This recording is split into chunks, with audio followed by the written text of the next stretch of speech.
I think a lot of us have seen pictures or videos on Facebook or Instagram of people letting the goats lick them, or letting them lick their legs, letting them lick their hands, letting them lick their ears. And every time I see that, I just cringe because you don't want to lose your ear to a goat. They do bite, and we really want to encourage people to stay very far away from them. They are wild animals, and they will chew the straps off your backpack as they haul it away, because after hiking Scotchman Peak, your straps are sweaty and sweat has salt in it. They will carry away your lunch. They will carry away a trekking pole. Like, all of these things have happened.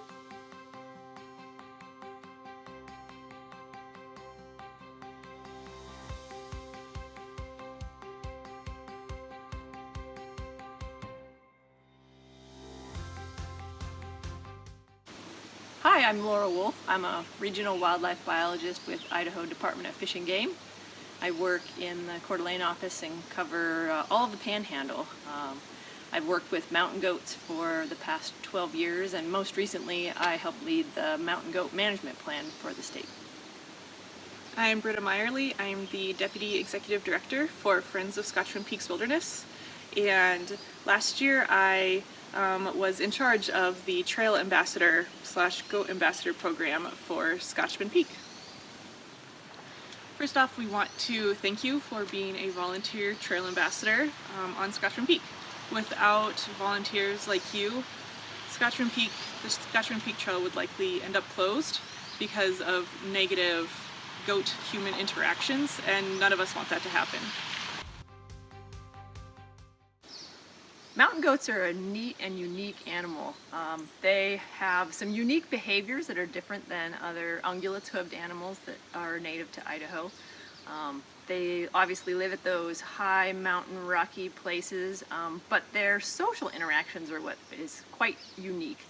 They have a social bubble that they like to keep other goats out of.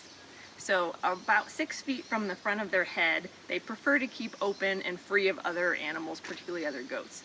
So they have a lot of body language that will tell another goat to move away if you're in my space. And it might be like a head jab, it might be a body posture.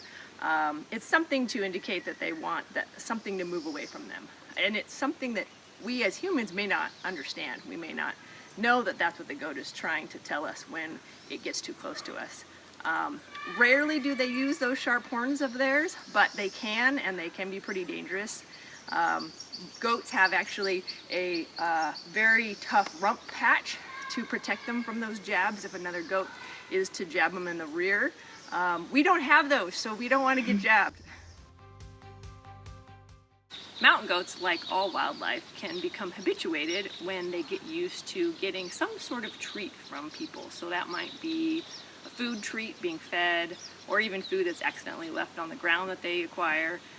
With mountain goats, they love salt, like I'm sure a lot of us do with potato chips and things like that. So they will actually seek out salt. They do need some salt in their diet, but they get probably enough in the environment. They just like it, so they come to areas where people urinate because there's salts in urine. So one of the things that you can do if you're hiking is move quite a ways off a trail and pee in the woods instead of on a trail where it will gather goats in that area. And of course, trying to make sure your crumbs and your crackers aren't left on the ground when you're eating your snack at the top of the mountain. So mountain goats on Scotchman Peak have become habituated to people over the years because people have fed them either accidentally or on purpose. And some of these goats have become fairly aggressive and are acting not like true wild goats, but like habituated mountain goats, which means that they will probably approach you. They may be in the trail when you're hiking.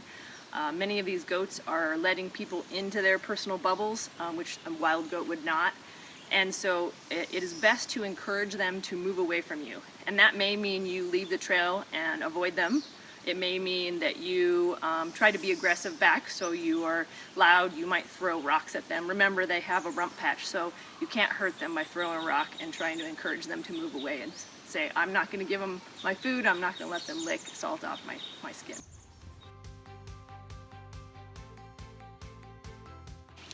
As a volunteer trail ambassador, you will hike Scotchman Peak on your designated days, whichever ones you choose. They will be weekends or on holiday weekends during the summer into early October.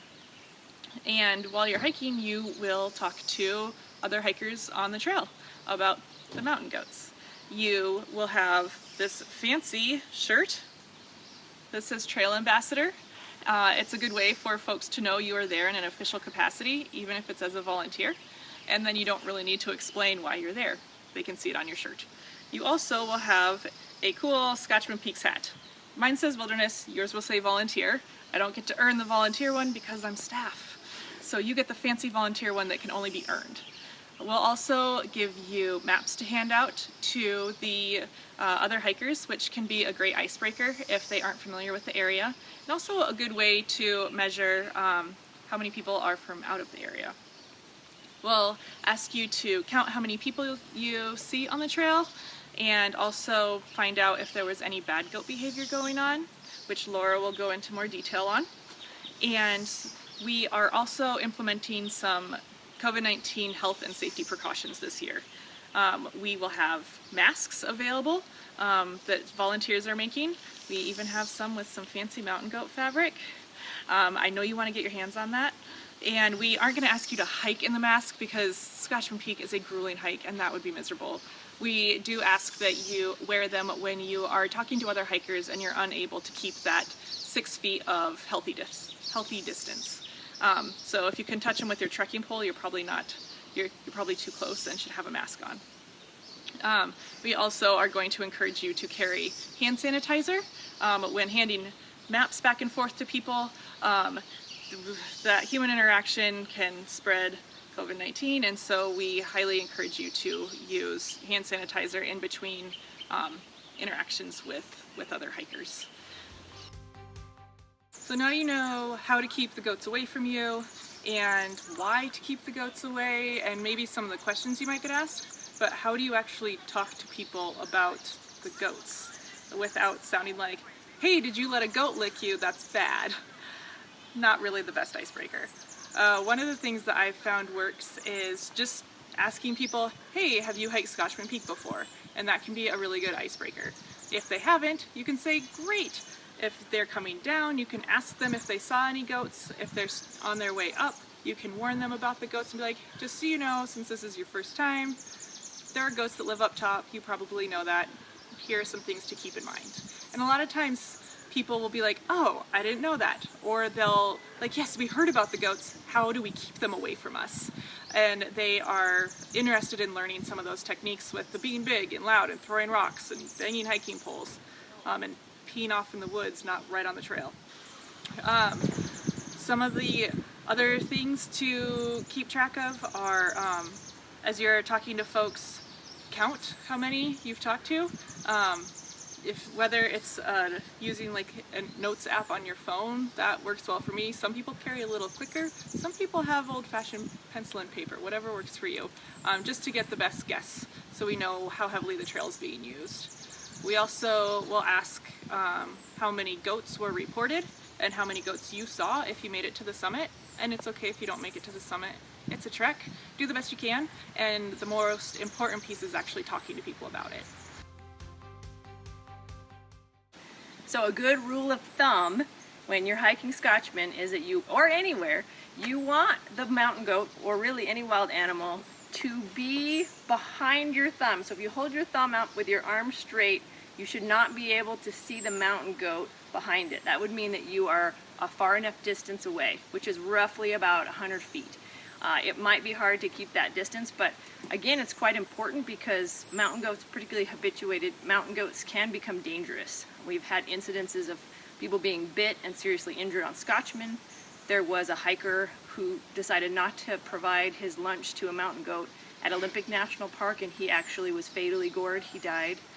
So it's important to not only keep yourself safe, but other hikers safe by trying to make sure that the goats keep their distance. We encourage people, as you get closer to the summit, keep your eye out for the goats, and if they do start to approach you, get big, get loud. Like Laura said, throw rocks at them. I like to bang my hiking poles together They're a little dented now, so that might not be your personal preference. Also, if you do hike with a dog, the mountain goats tend to be fearful of dogs and will keep a bigger distance. Also remember that dogs have herding instincts and you are on the peak of a mountain, so you want to make sure that you are in full control of your dog.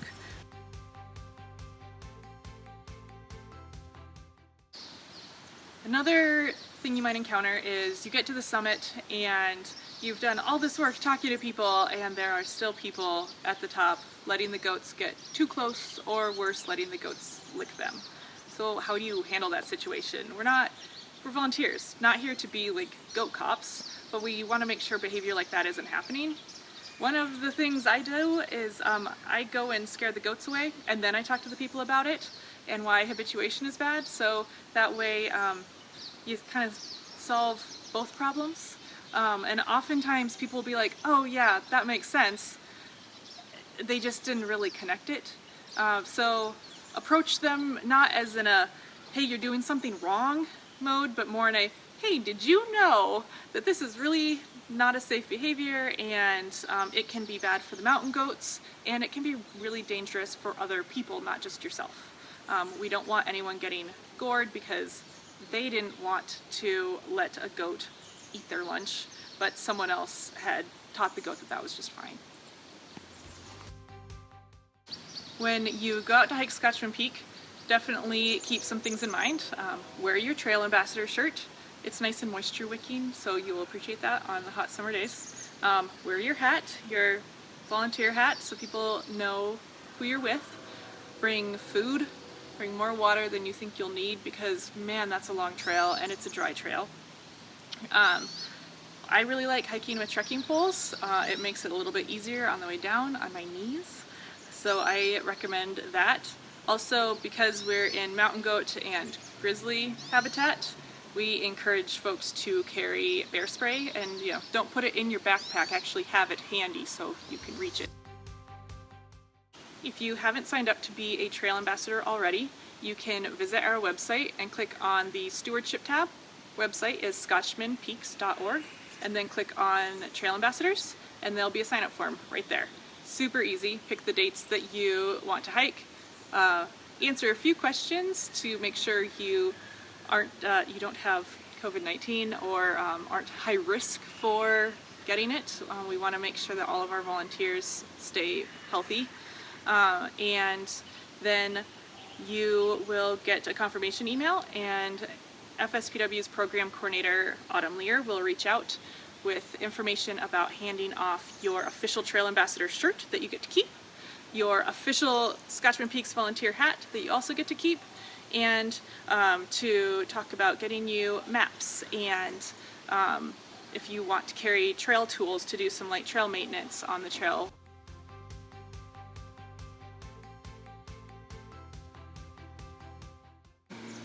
Thank you to all the Trail Ambassadors who spend their weekends hiking Scotchman. It really does make a difference, educating people about mountain goats and how to appropriately approach or not approach wildlife. It has helped to not escalate the problems with the Scotchman Peak goats in recent years. So thanks again.